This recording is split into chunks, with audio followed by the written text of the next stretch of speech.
Alright, what is going on, everyone? Welcome back.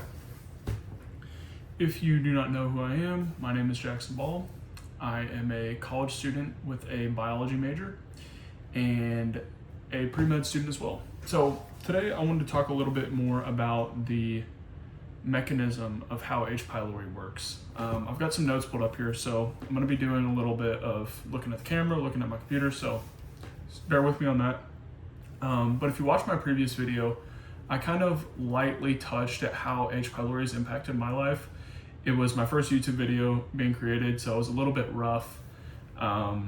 So again, bear with me on the content side of things. Things will get better as the days go on, but if you are struggling with this specific bacteria, I know how it feels. I know it is a pain in the butt, and trust me, I've been through the process, and it is a long, grueling process, and I'm creating these videos while still dealing with symptoms. Without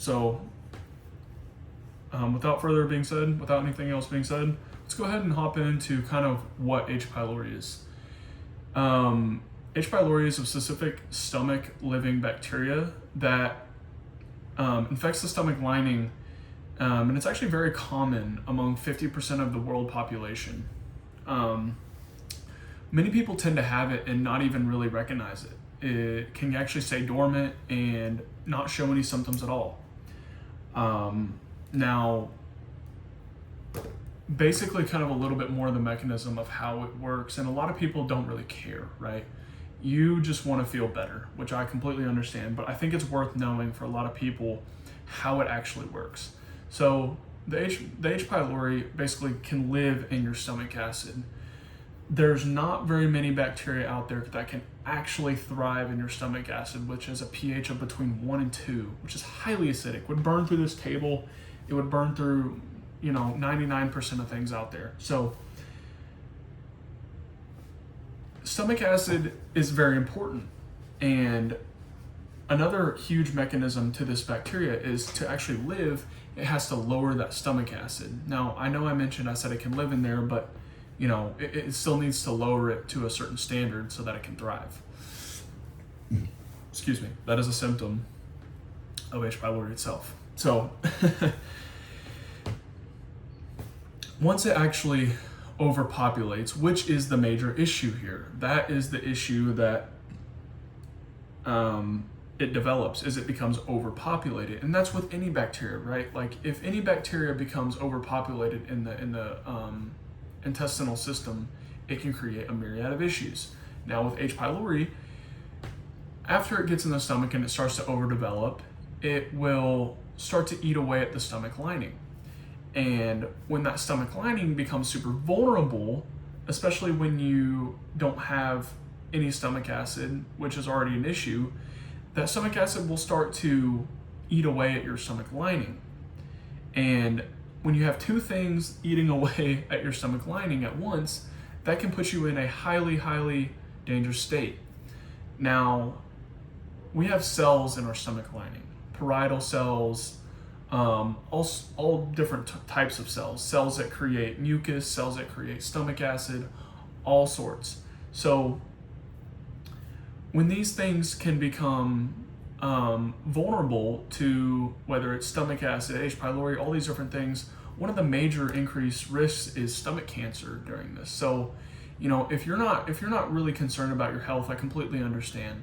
But if you are, I highly recommend going to get a test. Even if you don't know, if you know someone in your family that has had H. pylori and you make physical contact with them pretty often, go get checked, even if you don't have symptoms. But yeah, one of the major risks is actually stomach cancer. And I've actually never seen someone in my personal experience that has actually had stomach cancer stemming from H. pylori, but I know it is common and I know it is out there. So with that being said, one of the most common symptoms that a lot of people get is burning of the stomach, right? Because that is coming from the H. pylori itself and all the damage it has done, including the acid.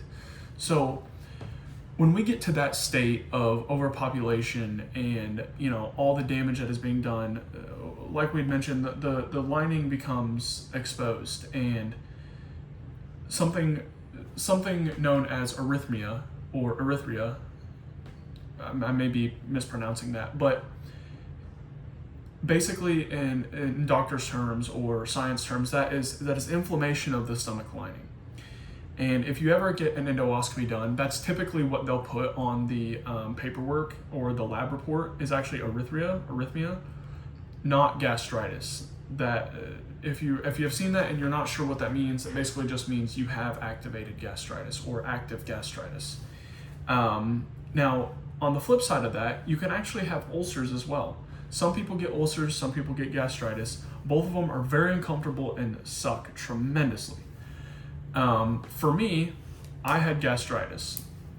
Now, to kind of sidetrack off here and talk about me a little bit and kind of my case, I was put on PPIs. I was put on H2 blockers, and for the first couple of months, I saw some benefit. Right, you get that lowering of the stomach acid. You get all the side effects from the stomach acid to a lesser extent, right? And after a while, I was starting to notice that I wasn't really getting any benefit from the PPIs. They weren't really helping. Granted, I was also eating a really good diet. I was doing everything that I know I should have done. Low fat diet, all this and that. Everything you typically hear. And I wasn't seeing much benefit. So I ended up trying a couple different PPIs.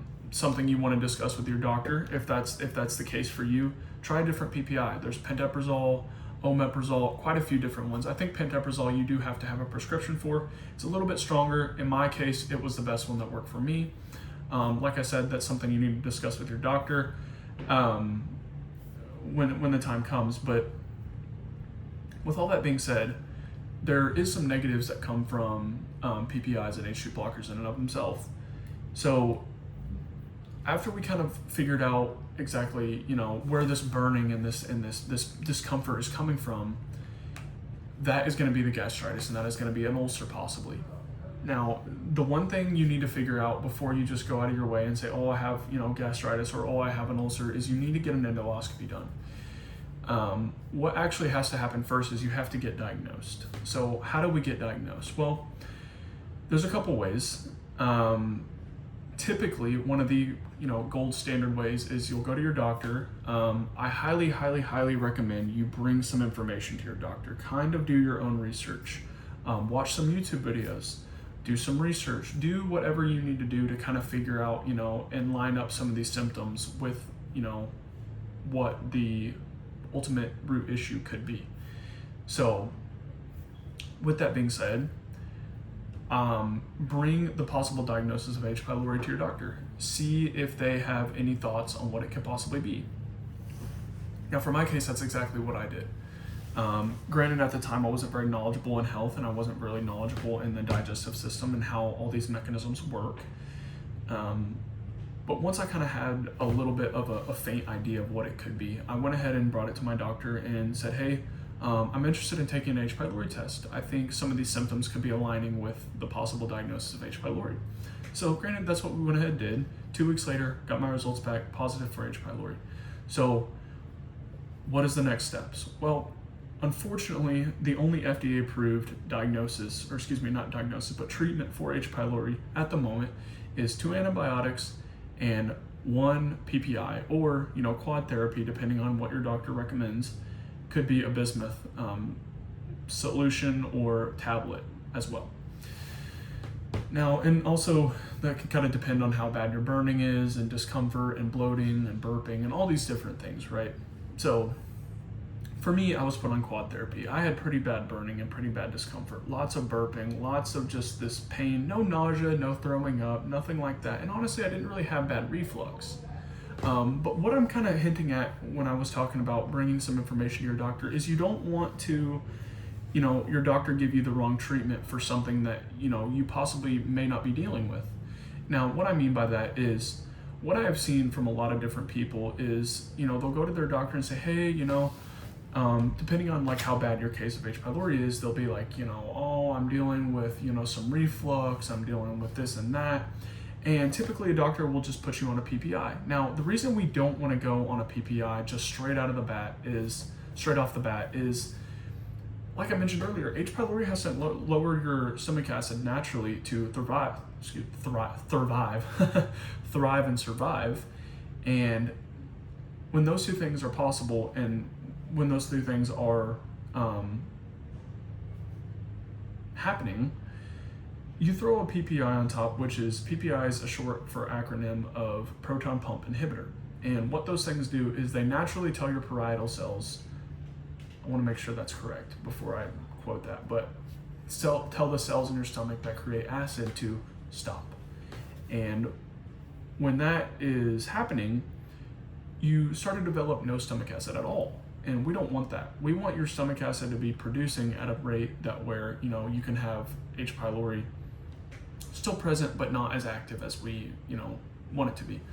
But according to science, they want to lower your stomach acid to a point to where your gastritis or ulcer can heal. And this is why I say it's important to know if you have H. pylori or an ulcer or gastritis, because if you do not and you just, throw a PPI or an H2 blocker in there, it could stem more issues. So with that being said, we want to know exactly what we're dealing with here. So what I would recommend first is after your treatment is over, go ahead and get an endoscopy done. Now, if you're not familiar with what an endoscopy is, it's basically where they take a little camera, stick it down your throat, look around in your stomach, and see if there's any residual damage, issues, or even possible stomach cancer or gastritis lingering, as well as H. pylori. So with all that being said, that is my recommendations. And again, I'm not a doctor. I'm not qualified to tell you guys anything. This is just my recommendations and what I did for myself. So, kind of some symptoms that you could be dealing with: burning, bloating, frequent burping, nausea, loss of appetite, feeling full quickly.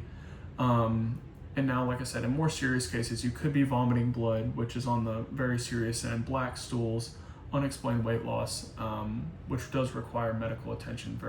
If you see blood at all of anything, you need to report that pretty quickly.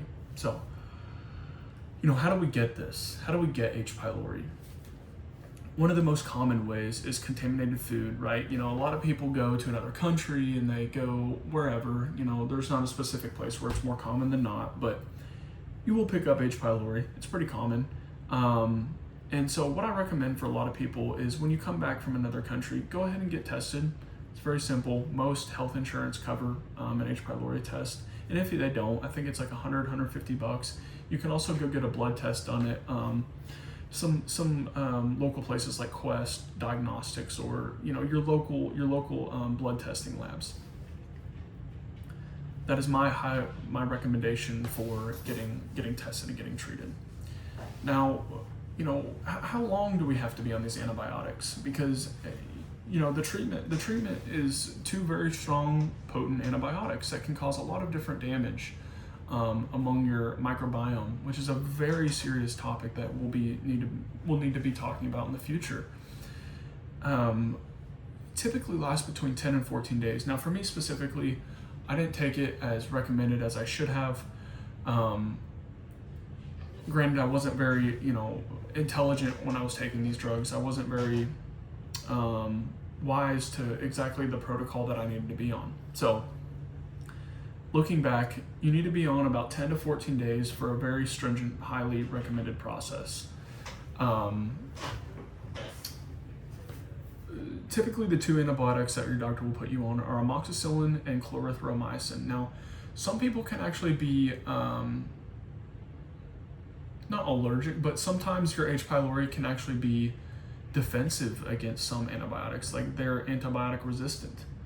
Now, there is a couple blood tests or labs that your doctor can pull to see if you are, if clarithromycin or amoxicillin will or will not work. There is, of course, other antibiotics that will work, but these are very powerful drugs that can have major negatives on your entire system, right? So, what do we need to do in regards to, staying healthy while we're on these drugs? Well, you can always implement some probiotic foods, including kefir, sauerkraut. Sauerkraut contains a vitamin. It's not a vitamin necessarily. It's a compound that's, we know, a lot of people know it as vitamin U. Now, this vitamin U has very potent stomach soothing effects. Now, cabbage is a very interesting vegetable when it comes to H. pylori. You know, you can even make cabbage juice, which has some research to show that it can have some stomach healing benefits when it comes to, you know, gastritis or ulcers. But if you want to be pressing and drinking a juice that tastes kind of awful, I'll leave that up to you. I never did that personally. I didn't see it as something that was super necessary. Granted, I was open to doing anything and everything at the time to get better, right? And then you also see some potato juice and stuff like that. You know, I think that's kind of gross. But, you know, you do you. Now, let's kind of talk about some supplements, because a lot of people, that's what I was really interested in. I was like, what can I take supplement wise to really see some benefit with over months or weeks at a time? So, you know, let's talk about our common ones. L-glutamine, right? Everyone knows about L-glutamine. This is going to be your, you know, bread and butter of stomach healing. What L-glutamine basically does is it basically just rebuilds your stomach cells, and it helps provide food for them. It's also a very potent muscle building compound as well. It's muscle food as well. So this is one that I highly recommend if you're not really taking anything and you do have some stomach issues, whether that's IBS, gastritis, GERD, acid reflux, all these different things. You want to be able to help your stomach out with the rebuild process. So as a main mechanism, I highly recommend L-glutamine. Now let's go on to kind of more some H. pylori specifics, right? Your stomach lining's inflamed, it hurts, it burns. One thing that I highly recommend upon waking is aloe vera juice. Now, aloe vera juice is very soothing to the stomach lining. Simply put, I'm not really familiar in exactly the science of how aloe vera juice works, but I know that it is very soothing to the stomach lining, and I've heard a lot of good things about it, and I've also implemented that into my own practice. So those two right there are going to give you the biggest bang for your buck in regards to stomach lining health. Now, you can start to get into a few other ones that, you know, tend to have some benefit, but we don't know exactly if they're going to be great benefits, you know, for the cost to health benefit. You have things like marshmallow root. You have things like DGL licorice root. That is one, if you were going to think about spending some extra money, I highly recommend DGL licorice root. You can get it in a powder form. You can get it in a tablet form that you can chew, and it's sweet, kind of like a candy. Another great one. There's a few other ones that you can get into. I don't think they're going to give you the biggest reward for the expense, right? So there's a lot of different things that you can take in regards to stomach health, but you know what so many people are focused on this Band-Aid idea of we got to get rid of the symptoms and we got to get rid of this and that. It's like, that's the Band-Aid idea. I hate this Band-Aid ideology to where people are like, oh, I just want to get rid of this stomach burning pain. It's like, okay, yes, but what's causing that stomach burning pain, right? You had H. pylori. Yes, we understand that. But did the H. pylori and the PPIs and the antibiotics create some other issue?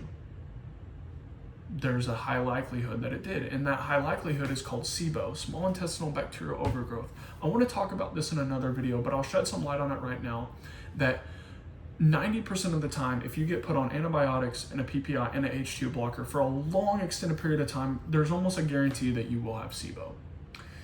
SIBO is not fun either. Now, again, like I said, I want to talk about this in another video, but this is something that I've been dealing with as of recently. And this is something that I'm treating on my own, because according to the FDA, like similar to H. pylori, the only clinical FDA approved treatment is unfortunately more antibiotics. Now there's kind of an interesting antibiotic that stems to only want to kill the bad microbes, but you know, that's for you to decide and you and your doctor to decide. But for me personally, I don't think that's necessary. There's some things that I would love to talk about in this next SIBO video to where you guys can actually get some benefit from some things that I will bring up in that topic. But in regards to H. pylori and this stomach burning, we want to get some of that inflammation down. So what are we going to do? Well, we're going to implement some L-glutamine. In the morning, fasted, we don't want anything in our stomach before this L-glutamine hits. We can also introduce some aloe vera juice in that same drink.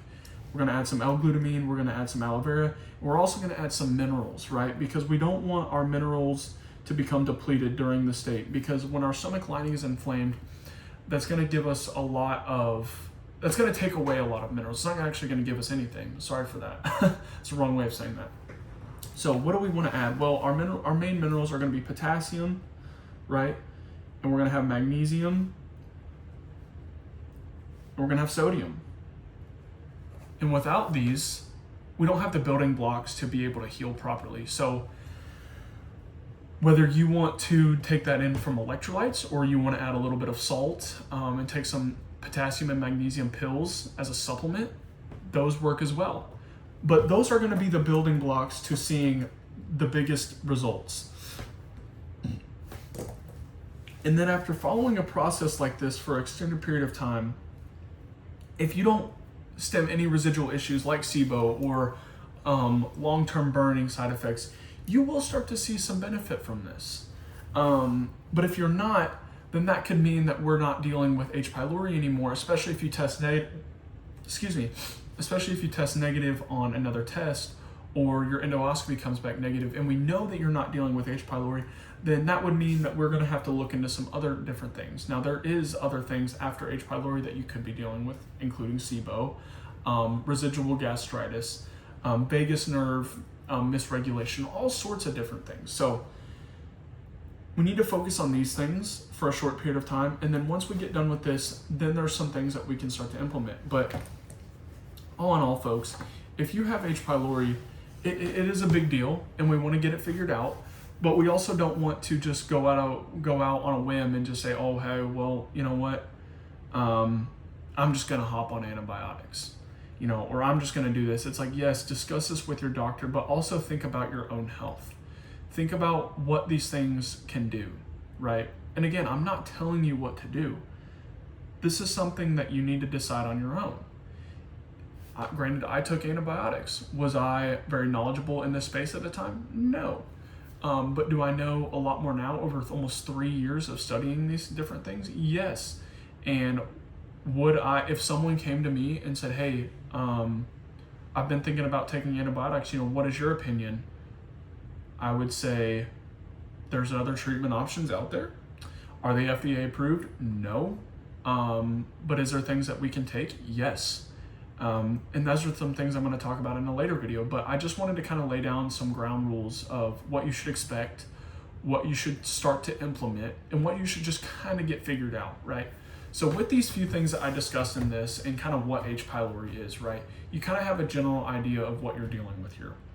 And so, talk to your doctor, implement some of these supplements, stay hydrated, eat a lower fat diet at the start of it, easy to digest foods, and you will start to see benefit.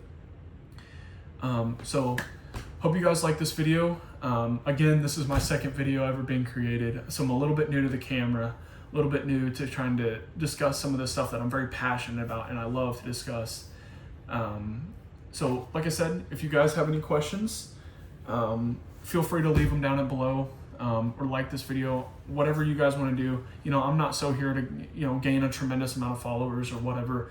It would be awesome, but I'm really here to help people that have gut issues or whatever. As I've had H. pylori, but I'm also very familiar in other things, IBS, IBD, all sorts of different things. So if you have questions of anything, feel free to leave them down below, or you can feel free to reach out to my Instagram as well. I've got some content on there on kind of my transformation in regards to weight loss and all these different things. So feel free to reach out. But with that being said, hope you guys like this video, and I'll catch you in the next one.